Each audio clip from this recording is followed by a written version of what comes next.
একটি রাত্রি আসতেছে যেটাকে আমরা লাইলাতুল বরাত বলি, চিনি কিনা? আল্লাহ রাব্বুল আলামিন আগামীকাল যেই রজনী আসতেছে ওই রজনীতে তার বান্দাবান্দিরে মাফ করে দিবেন, অসংখ্য বান্দাবান্দিরে মাফ করবেন। আগামীকালকে রজনীকে আমরা গুরুত্ব দিব, দিনের বেলা থেকে কাজকাম সেরে ফেলবো, রাতটা শুধুমাত্র আল্লাহর সন্তুষ্টির জন্য রেখে দিব সবাই বলি ইনশাআল্লাহ। আগামীকালকে আল্লাহ রাব্বুল আলামিন আগামীকালকে মানুষদেরকে সাধারণ ক্ষমা ঘোষণা করবেন। সম্মানিত হাজিরিন, এ ব্যাপারে হাদিস আছে, শবে বরাতের ব্যাপারে অসংখ্য হাদিস আছে, শবে বরাতের রজনীর ব্যাপারে অসংখ্য হাদিস আছে যে আল্লাহ তাআলা তার বান্দা বান্দিরে মাফ করে দেন। একটি হাদিস আসছে, আমি আপনাদেরকে শোনাচ্ছি। আল্লাহর নবী সাল্লাল্লাহু আলাইহি ওয়াসাল্লাম বলছেন, ইন্নাল্লাহা লা ইয়াত্তালিউ ইলা খালকিহি ফি লাইলাতিন নিসফি মিন শাবান। নিশ্চয়ই আল্লাহ তাআলা সৃষ্টি জগতের দিকে বিশেষ দৃষ্টি দেন লাইলাতুন নিসফি মিন শাবান, মানে শাবান মাসের মধ্য রজনী, যেটাকে আমরা শবে বরাত বলি। হাদিসের ভাষায় নিসফি মিন শাবান বলা হয়, আর ফার্সিতে শবে বরাত বলা হয়, বাংলাতে রজবের মধ্য রজনী। আমরা যেটাই বলি না কেন, আল্লাহ তাআলা বলেন, আল্লাহর হাবিব বলেন, নিশ্চয়ই আল্লাহ তাআলা ওই রাত্রিতে বান্দার প্রতি বিশেষ দৃষ্টিতে তাকান। সুবহানাল্লাহ বলেন। ইন্নাল্লাহা লা ইয়াত্তালিউ ইলা খালকি, নিশ্চয়ই আল্লাহ তাআলা তার সৃষ্টির দিকে মহব্বতের নজরে বিশেষ দৃষ্টিতে তাকান। ফি লাইলাতিন নিসফি মিন শাবান, শাবানের মধ্য রজনীতে আল্লাহ বিশেষ দৃষ্টিতে তাকান। ওই রাত্রিতে আল্লাহ তাআলা ফায়াগফিরু লিজামি খালকিহি, আল্লাহ তাআলা তার সৃষ্টিকুলের সবাইকে মাফ করে দেন। এই যে আগামীর রাত্রে রজনী আসছে, ওই রজনীতে আল্লাহ মাফ করে দেন। কিন্তু আল্লাহ তাআলা বলে, আল্লাহর হাবিব বলেন, ইল্লা লিমুশরিকিন আও মুশাহিন, দুই শ্রেণীর মানুষকে আল্লাহ মাফ করেন না। এক শ্রেণী হলো মুশরিক, আর এক শ্রেণী হলো হিংসুক। আল্লাহর নবী সাল্লাল্লাহু আলাইহি ওয়াসাল্লাম ইল্লা লিমুশরিকিন আও মুশাহিন, যারা মুশরিক তাদেরকে আল্লাহ মাফ করেন না, আর যারা হিংসুক তাদেরকে আল্লাহ মাফ করেন না। ওই দুই শ্রেণীর মানুষ যারা, সবাইকে আল্লাহ তাআলা শবে বরাতের রজনীতে মাফ করে দেন। জবান খুলে বলি সুবহানাল্লাহ। তাহলে শবে বরাতের রাত্রে আল্লাহ মাফ করেন তো? কথা বলেন না কেন? শবে বরাত আমরা মানি কিনা? সবাই বলেন, শবে বরাত আমরা মানি কিনা? শবে বরাতের রজনীতে আল্লাহ সবাইরে সাধারণ ক্ষমা ঘোষণা করেন, দুই শ্রেণীর মানুষ ব্যতীত। ইল্লা মুশরিকিন আও মুশাহিন, মুশরিক আর হিংসুক। মুশরিক যে আল্লাহর সাথে শিরিক করে, মুশাহিন যে হিংসা করে। হিংসা কাকে বলে? অন্যের প্রতি বিদ্বেষ, অন্যের প্রতি ঘৃণা, অন্যের প্রতি জিদ। সম্মানিত হাজিরিন, আমরা কেউ মুশরিক না, আমরা মুসলমান, তবে আমাদের অনেকের মানুষের অন্তরে হিংসা আছে। ভাই, হিংসুককে আল্লাহ শবে বরাতের রাত্রেও মাপ দিবেন না। শবে বরাতের রজনী তো হিংসুক ব্যক্তি মাপ পাবে না। অথবা আগামীকালকে ইবাদত করতে যাবেন, ইবাদতটা যেন মুখলেস হয়। ইবাদত করার আগে অন্তর থেকে অন্যের প্রতি হিংসা বিদ্বেষে দূর করে যাবেন। আজকে আমরা সমাজের সবচেয়ে বড় বিদ্বেষ হলো হিংসা। ভাই ভাইয়ের উন্নতি সহ্য করতে পারে না, ভাই বোনের উন্নতি সহ্য করতে পারে না, বোন ভাইকে সহ্য করতে পারে না, একই বাড়ির মানুষ একজন আরেকজনকে সহ্য করতে পারে না। আমরা আমাদের অন্তরকে পরিষ্কার করব, হিংসা বিদ্বেষ দূর করব, তারপরে আল্লাহ তাআলার কাছে ক্ষমা চাইব, আল্লাহ তাআলা ক্ষমা করে দিবেন। জবান খুলে বলি না সুবহানাল্লাহ। তাহলে শবে বরাতের রজনীতে আল্লাহ সবাইরে, আল্লাহর সৃষ্টিকুলের সবাইকে সাধারণ ক্ষমা ঘোষণা করেন। আপনি তওবা করলেও আল্লাহ মাফ দিবেন, না করলেও মাফ দিবেন। তো দুই শ্রেণীর মানুষকে দিবেন না, মুশরিক আর হিংসুক। বলেন, মুশরিক আর হিংসুক। তাহলে আমরা যদি হিংসা নিয়ে কবরে যাই, আমরা যদি হিংসা নিয়ে আগামী রাত্রে ইবাদত করি, কোন কবুল হবে? কথা বলেন না কেন? না ভাই, হিংসা নিয়ে যদি দোয়া করি, দোয়া কবুল হবে না। অন্যের প্রতি আমরা সুধারণা রাখবো, অন্যের উন্নতি দেখলে মন ভালো রাখবো, অন্যের দুঃখ দেখলে আমরা দুঃখিত হব। তাহলে বুঝা গেল আপনি মুমিন। কিন্তু আমাদের অভ্যাস কি, আরেকজন বিপদে পড়ছে, আমরা ওই ওখানে হইছে, তার দুঃখে আমরা দুঃখিত না হয় উল্টা আরো আমরা তামাশা দেখি। আরেকজনের উন্নতি ভালো আমরা দেখতে পারি না। না, ইসলাম বলছে আরেকজনের উন্নতি দেখলে আল্লাহ তাআলা আরো বারাকাত দান করুক, তার জন্য আরো বরকতের জন্য দোয়া করা। হাদিস শরীফে আছে, অন্যের ভালো দেখে যদি কেউ দোয়া করে, আল্লাহ তাআলা তার জীবনে বরকত দান করেন। সুবহানাল্লাহ। আপনি অন্যের উন্নতি দেখলে যদি ভাই সহ্য করতে পারেন না, আল্লাহ তাআলা আপনার অনেকটা নিয়ামত দেওয়ার জন্য আল্লাহ তাআলা হয়তো আপনার ভাগ্যে লিখে রেখেছিলেন, কিন্তু ওইটা থেকে আপনাকে আল্লাহ বঞ্চিত রাখবেন অন্যের প্রতি হিংসা রাখার কারণে। তাহলে আমরা অন্য মানুষের জন্য দোয়া করব, হিংসা রাখবো না, বিদ্বেষ রাখবো না, বরং সুধারণা রাখবো, ভালো ধারণা রাখবো ইনশাআল্লাহ। দুরূদ শরীফ পড়ি সাল্লাল্লাহু আলা মুহাম্মাদ সাল্লাল্লাহু আলাইহি ওয়াসাল্লাম সাল্লাল্লাহু মুহাম্মাদ সাল্লাল্লাহু আইয়ুহাল মাবউস ফীনা জিইতা বিল আমরিল মুতাঈ সাল্লাল্লাহু আলা মুহাম্মাদ সাল্লাল্লাহু আলাইহি ওয়াসাল্লাম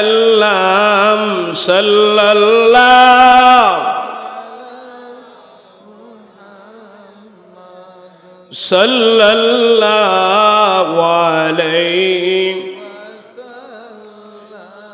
পবিত্র শবে বরাতের ব্যাপারে আরেকটা লম্বা হাদিস আছে।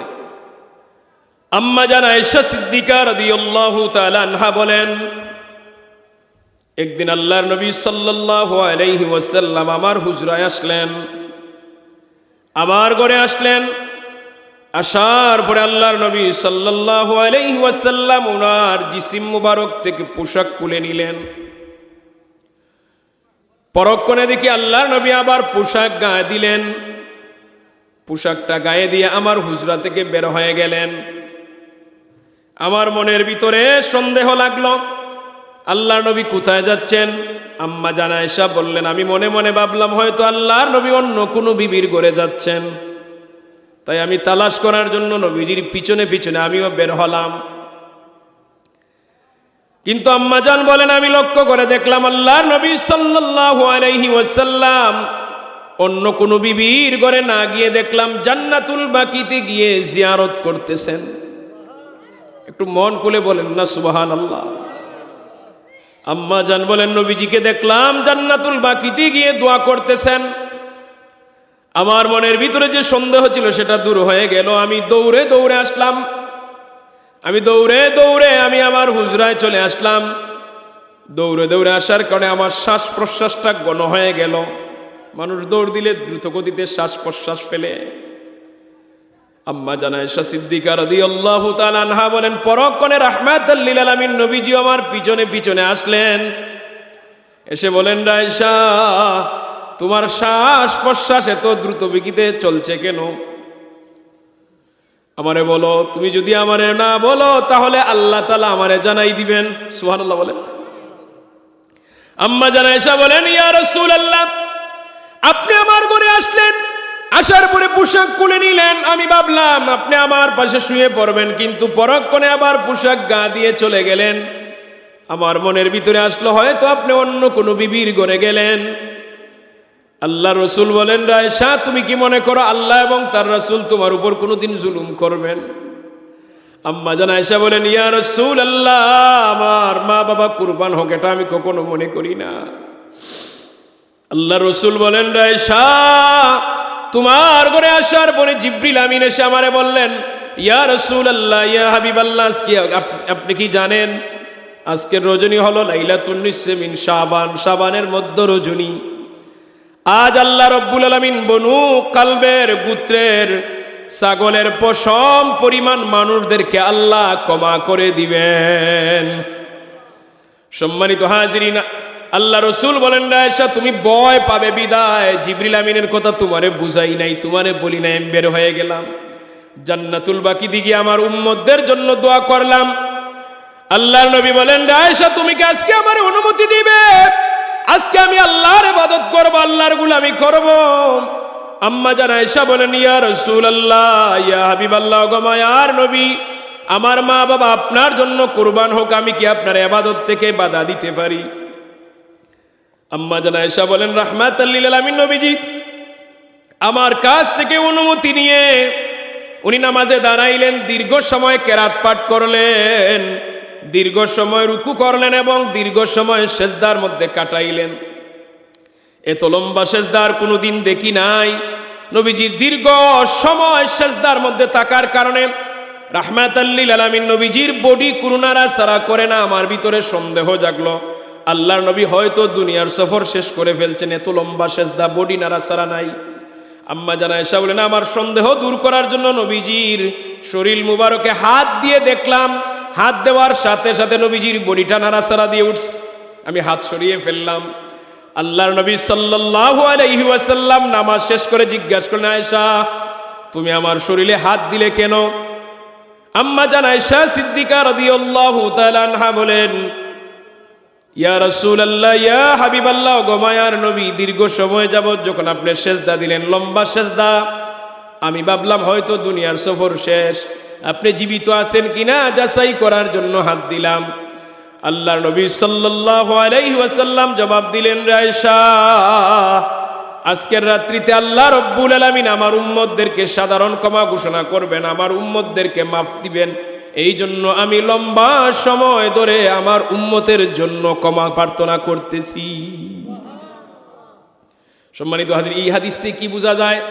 শবে বরাতের রাত্রে আমরা কি করব? লম্বা সেজদা দিব। বলেন ইনশা। সবাই বলি ইনশা। আমরা তো তাড়াহুড়া করি, কোনো তাড়াহুড়া করব না। অনেক নিয়ম নীতি আমরা সমাজে চালু আছে, অনেক জায়গায় 12 রাকাত নামাজ পড়ে, কেউ 20 রাকাত 30 রাকাত, অনেক কোনো নিয়ম নাই। এবাদত, নফল এবাদতে নির্ধারিত কোনো নিয়ম করবে না, 2 রাকাত করে 6 রাকাত পড়বেন। যে সূরা আপনি ভালো পান ওই সূরা দিব, নির্ধারিত কোনো সূরা নাই। যে সূরা আপনি সুন্দর পড়তে পারেন ওই সূরা দিয়ে পড়বেন। আল্লাহ সহজ করছেন, আমরা কঠিন করি। আমাদের নবী আমাদের দিনটারে সহজভাবে আমাদের কাছে দিয়ে গেছেন, আমরা অনেক সময় কঠিন করে ফেলি। দেখেন, আপনি যা জানেন তা দিয়ে পড়বেন। আপনি যে সূরাটা সবচেয়ে ভালো পারেন, হোক না ছোট সূরা, হোক না লম্বা সূরা, ওটারে আস্তে ধীরে পড়বেন, শান্তশিষ্টভাবে পড়বেন। সেজদায় গিয়ে লম্বা লম্বা দোয়া করবেন। নামাজের ভিতরে, নফল নামাজের ভিতরে সেজদায় গিয়ে দোয়া করলে আল্লাহ তাআলা দোয়া কবুল করেন। আমরা তো একটা তাসবিহ পড়ি, সুবহান রাব্বিয়াল আ'লা, সুবহান রাব্বিয়াল আ'লা। আপনি এটাও পড়বেন, এটা তো আমরা পড়ি। এছাড়াও নবীজি সেজদার মধ্যে আরো অনেক তাসবিহ পড়েছেন, সুবহুন কুদ্দুসুন রাব্বুল মালাইকাতি ওয়ার রূহ, সুবহানাল্লাহি ওয়া বিহামদিহি, সুবহানাল্লাহিল আযীম। তারপরে আল্লাহ নবী বলেছেন, আল্লাহুম্মা গফিরলি যামবি কুল্লুহু দিক্কাহু ওয়া জিল্লাহু ওয়া আউওয়ালাহু ওয়া আখিরাহু ওয়া আলানিয়াতাহু ওয়া সিররাহু, আল্লাহুম্মা লাকা সাজাদতু ওয়া বিকা আমানতু ওয়া লাকা আসলামতু, সাজাদা ওয়াজহিয়া লিল্লাযী খালাকাহু সাওয়ারাহু ওয়া শাক্কা সামাহু, তাবারাকাল্লাহু আহসানুল খালিকিন। প্রশ্ন হলো, এই লম্বা তাসবিহ আমরা পারি না, পড়ব না, ঠিক আছে, বাট্টিটা সূরা যেটা পারি, বেজুর সংখ্যা অসংখ্যবার পড়েন না কেন? সুবহান রাব্বিয়াল আ'লা 11 বার 13 বার যতবার পারেন বেজুর পড়তে থাকেন, লম্বা সেজদা দেন। আল্লাহ নবী বলছেন, সেজদায় গিয়ে দোয়া করলে আল্লাহ তাআলা কবুল করেন। আল্লাহ নবী এই দোয়া করেছেন, রব্বানা যালামনা আনফুসানা ওয়া ইল্লাম তাগফির লানা ওয়া তারহামনা লানাকুনান্না মিনাল খাসিরিন। এই দোয়া আমরা যারা পারি সেজদায় পড়বেন, অসুবিধা নাই। আপনার মা বাবার জন্য দোয়া করবেন, বলেন না রব্বির হামহুমা কামা রব্বায়ানি সগীরা, সেজদায় পড়বেন। ওই আগামী রাত্রে নফল নামাজে সেজদাটারে লম্বা করবেন। এরপর আর আরবি দোয়া আপনি পারেন না, ঠিক আছে, সালাম ফিরিয়ে নিলেন। এখন আপনি 2 হাত তুলে আল্লাহর কাছে দোয়া করবেন। মন চাইছে না আমি সেজদায় গিয়ে করব, ডাইরেক্ট সেজদায় গিয়ে ইচ্ছা মতো বাংলায় যত দোয়া পারেন করেন, আপনার আঞ্চলিক ভাষা বলেন, আপনি যেই ভাষায় পারেন, যা কিছু বলার আপনি রবরে বলেন। সেজদায় গিয়ে বলেন না, আল্লাহ আমার ছেলে বিদেশ যাবে, ব্যবস্থা করে তো বলেন আল্লাহরে। আপনার ক্ষেতের মধ্যে দান হচ্ছে না, সেই দানের কথা আল্লাহরে বলেন। আমার নবী বলছেন, ওরে দুনিয়ার মানুষ, তোমাদের জুতার ফিতাও যদি ছিঁড়ে যায়, এটার জন্য আল্লাহ তাআলার কাছে তোমরা দোয়া করো। সুবহানাল্লাহ বলবেন না? আমরা জীবনে কত বড় বড় ঘটনা করে তারপরে আল্লাহর কাছে চাই না। নবীজি বলছেন, জুতার ফিতা ছিঁড়ে গেলে এটার জন্য আগে আল্লাহর কাছে, আল্লাহ তুমি আমার ব্যবস্থা করে দাও। আল্লাহ যদি ব্যবস্থা না করে দেন, দুনিয়ার মানুষ পারবে না। এই জন্য জুতার ফিতা ছিঁড়লেও আপনি আল্লাহর কাছে আগে চাইতেন, আল্লাহ আমার ব্যবস্থা করে দাও। দুনিয়ার সব বিষয়ে আমরা রবরে বলবো, মালিকরে বলবো। মালিক চান গুলাম যেন আমার কাছে চায়। আল্লাহ পছন্দ করেন, আল্লাহ পছন্দ করেন যে গুলাম যেন আমার কাছে চায়। আমরা তো সব দোয়া দিলাই হুজুরের কাছে শুনতে গিয়ে, না রে ভাই, সব দোয়া না। হুজুরে এমনি হাদিয়া দিবেন, হুজুরে এমনি মহব্বত করবেন, ভালোবাসবেন। মা বাবার জন্য আপনি মনে করেন, আমি ইমাম সাহেব আপনার মসজিদে, আপনি বললেন হুজুর আমার মা বাবার জন্য দোয়া করেন, হুজুর সারাদিন দোয়া করলো, ও ভাই, আপনার বাবার জন্য আমার চোখের পানি আসবে না? আসবেনি। আপনার বাবার জন্য আপনার চোখের পানি আসবে। আপনি যখন বলবেন রব্বিরহামহুমা কামা রাব্বায়ানি সগীরা, আর বাবার ছোটবেলার স্মৃতির কথা যদি স্মরণ করেন, চোখের পানি আসবে। ওই চোখের পানিটা আল্লাহর দরবারে মকবুল হবে। আল্লাহ তাআলা আপনার মা বাবার কবরের আযাব মাফ করে দিবেন। একটা অনুরোধ করি রাখবেন, আগামী কালকে রজনী রাতের গভীরে কেউ দেখে না, কেউ জানে না, দেখলেও অসুবিধা নাই। একা একা একবার মা বাবার কবরের পাশে দাঁড়াইবেন। যারা মা বাবা নাই, একা একা দাঁড়াইবেন। যা মন চায়, যা পারেন পড়বেন, যে সূরাগুলি পারেন পড়েন। দুইটা হাত তুলে বলেন আল্লাহ, মা বাবার স্মৃতির কথা মনে করেন যে আপনার বাবা অনেক সময় না খাওয়াই আপনারে খাওয়াইস। এরকম ঘটনা আছে না নাই? ঈদের সময় আপনার বাবা আপনারে নতুন জামা দিয়ে বাবা পুরাতন জামা পরছে, এমন বাবা আছে না নাই? বাবার ওই কথার স্মৃতির কথা না স্মরণ করেন, আর আল্লাহরে বলেন আল্লাহ, আমার বাবা আমারে, তিনি নিজে পুরাতন জামা পরে আমার নতুন জামা দিছেন, আজকে আমার বাবা নাই, আমার বাবা কবরে কোন হালতে আছে আমি জানি না, আমার বাবারে মাফ করে দেন। চোখের পানি চারবেন, দোয়া করবেন, আল্লাহ আপনার দোয়া কবুল করবেন, আপনার মা বাবার আল্লাহ মাফ করে দিবেন। আগামীকালকে যদি পারেন একটু করবেন। সব কিছু আমরা হুজুরদেরকে সমঝাইয়ে দিব না, কিছুটা আমরাও করব। আমরা এখন সব রেডিমেড চাই না ভাই। আলেমদেরকে এমনি মহব্বত করবেন, আলেমদেরকে কষ্ট দিয়ে এমনি হাদিয়া দেন না। যেটা দোয়া করাইয়া আপনি খতম পড়ায় দিতে আসলেন, এটা এমনি দেন না হুজুরে। হুজুরে এমনি দিলে অসুবিধা আছে না, হাদিয়া দেওয়া সুন্নত, নেওয়াও সুন্নত। আর আপনি আপনার জন্য করেন, হুজুরদের তাড়াতাড়ি দোয়া করাইবেন, কোনো অসুবিধা নাই। মানুষের কাছে দোয়া চাওয়াও সুন্নত, কিন্তু নিজেরটা তো করবেন। আপনার বাবার জন্য আমার চাইতে তো আপনার চাইতে আমার বেশি দরদ হবে না, কখনো হবে না। আপনার বাবার জন্য আমার আপনার মতো দরদ আসবে না। হ্যাঁ, আমার বাবার জন্য আমার দরদ আসবে, আপনার বাবার জন্য আপনারই দরদ আসবে। আপনি কি মনে করেন হুজুর শুদ্ধ করে আরবিতে বলছে, এটা আল্লাহ শুনবেন, আর আপনি আরবি পারেন না, বাংলা ভুল বলতেছেন, আঞ্চলিক ভাষা, এটা আল্লাহ জানেন না? আরে আঞ্চলিক ভাষার মালিক কে? আল্লাহই তো দিছে। আল্লাহ চান আমার গুলাম, হে যে ভাষা জানে ওই ভাষা দিয়ে আমার কাছে যাক। আমাদের সকলের রব কে? আপনি যেই ভাষা পারেন ওই ভাষা দিয়ে আল্লাহরে বলেন, আল্লাহ সব ভাষা বুঝেন। আল্লাহ অন্তরের খবর জানেন, অন্তরের খবর জাননেওয়ালা কে? অন্তরের খবর আল্লাহ জানেন। অতএব আপনি আপনার ভাষা দিয়ে রবের সামনে দাঁড়ান, আপনার মন মতো আল্লাহরে বলেন। আগামীকালকে এই রজনী বাদ দিবেন না, গুলামি করবেন, একা একা নামাজে দাঁড়াইবেন। আমরা অনেক সময় মসজিদে যাই, অসুবিধা নেই, মসজিদে যাবেন, মিলাদ মাহফিল করবেন, দোয়া দুরুদ করে, এরপরে নফল নামাজটা ঘরে পড়ার চেষ্টা করবেন। মসজিদে পড়ার চাইতে ঘরে পড়লে নফল সব বেশি, নফল ইবাদত ঘরে পড়লে সব বেশি। সুন্নত নামাজ, নফল নামাজ মসজিদের চাইতে ঘরে সওয়াব বেশি। আপনার ঘরে যদি নামাজের ব্যবস্থা থাকে না, আপনি মসজিদে যান, অসুবিধা নাই। থাকার পরে মসজিদে পড়েন, কোনো আপত্তি নাই, পড়তে পারবেন, কিন্তু সব কিন্তু ঘরে বেশি, সব ঘরে বেশি। তো মসজিদে যতটুকু পারেন পড়বেন, ঘরে এসে পড়বেন। এতে করে কি হয়? রিয়া মুক্ত হয়, কেউ দেখে না, এটার মধ্যে রিয়া আসে না, লোক দেখানো থাকে না। একা একা লম্বা টাইম পড়েন না, আল্লাহর কাছে একটু দোয়া করেন, একা একা কবরের পাশে গিয়ে দোয়া করেন। সবার সাথে জিয়ারতে যাবেন, কোনো আপত্তি নাই, কিন্তু একবার হলো রাত্রে 12টা 1টার দিকে নিরিবিলি মা বাবার কবরের পাশে দাঁড়াইবেন। বা মনে করেন আপনার ভাই, ওই মনে করেন আপনার সারা জীবন মহব্বত করছে, আদর করছে, আজকে ভাই নাই, ভাইয়ের কবরে দাঁড়িয়ে যান। আপনার মামা থাকতে পারে, এক এক মানুষের এক একজন আপনজন আছে না? এমনও তো আছে সাসার ঘরের ভাই সারাটা জীবন করছে, বাবার চিতে অনেক সময় এরকম ভাইয়ে করে না, মামায় করে না, এরকম আছে। যে আপনার বেশি তার জন্য একটু দোয়া করেন, সে আপনার কাছে ওই রাত্রি চায় যে এরা যেন আমার জন্য দোয়া করে। এটা তো কবুলের রাত। তবে যাওয়ার আগে হিংসাবাদ দিয়ে যেতে হবে, হাদিস মনে আসেনি? যাওয়ার আগে হিংসাবাদ দিয়ে যেতে হবে, হিংসুকরে আল্লাহ মাফ দিবেন না আগামী রাত্রে। আরো 8 শ্রেণীর মানুষ আছে, এরাও আল্লাহ মাফ দিবে না, যারা মা বাবার সাথে নাফরমানি করে, যারা জেনা করে, মদ পান করে, আত্মীয়তার সম্পর্ক ছিন্ন করে, আত্মীয়তার সাথে সম্পর্ক রাখে না, এমন ব্যক্তিদের দোয়া কবুল হবে না। অতএব আমরা আল্লাহর কাছে চাইব, তবে এমন চাওয়া চাইব যাতে আর গুনার দিকে আমরা না যাই, জিনা করলে আর যেন জিনার দিকে না যাই। আত্মীয়তার সাথে সম্পর্ক নষ্ট হয়েছিল কোনো কারণে, শয়তানে দুঘাত পড়ছি, আমারও দোষ থাকতে পারে, তারও দোষ থাকতে, আমরা মিলেমিশে থাকবো। আপনি যদি মিলেমিশে যান তাহলে আল্লাহ মাফ করে দিবেন। সম্মানিত হাজিরিন, আগামী রজনীটা এটারে অজাহাতার সময় কাটাবে। যুবক যারা, এরা তো খালি ঘুরাফিরা করে, খালি আড্ডা দেয়, এরা নামাজ খালি আড্ডা দিয়ে না, আড্ডা দেওয়ার রাত না। কালকে মোবাইল চালানো একটু কম করবে, যুবক যারা আছো তোমরা শুনতেছো, মোবাইল চালানো একটু কমাই দিবে। কালকে সময়টা বেশিরভাগ এবাদতের মধ্যে সময় কাটাইবে। এরপরে দেখেন খালি নামাজ নেই, আপনি কালকে নিয়ত করেন আমি 500 বার দুরূদ শরীফ পড়বো, এক কোনায় বসে নিরিবিলি আপনি সবচেয়ে সংক্ষেপে দুরূদ পড়েন, আল্লাহুম্মা সাল্লি আলা মুহাম্মদ, আল্লাহুম্মা সাল্লি আলা মুহাম্মদ, আল্লাহুম্মা সাল্লি আলা মুহাম্মদ, এইভাবে 500 বার পড়েন। আপনি নিয়ত করেন আগামীকালকে আমি আল্লাহর প্রশংসা করবো, সুবাহান আল্লাহ 100 বার পড়বো, আলহামদুলিল্লাহ আলহামদুলিল্লাহ পড়বো, এগুলো তো রেগুলারই পড়া হয়, তারপরও আগামীকালকে আরো বেশি করে পড়েন। নিয়ত করেন 1000 ইস্তেগফার পড়বো, আস্তাগফিরুল্লাহ আস্তাগফিরুল্লাহ আস্তাগফিরুল্লাহ। ইয়াকিন এবং বিশ্বাস নিয়ে একটু হৃদয় থেকে পড়লে আল্লাহ তাআলা এটা শুনেন।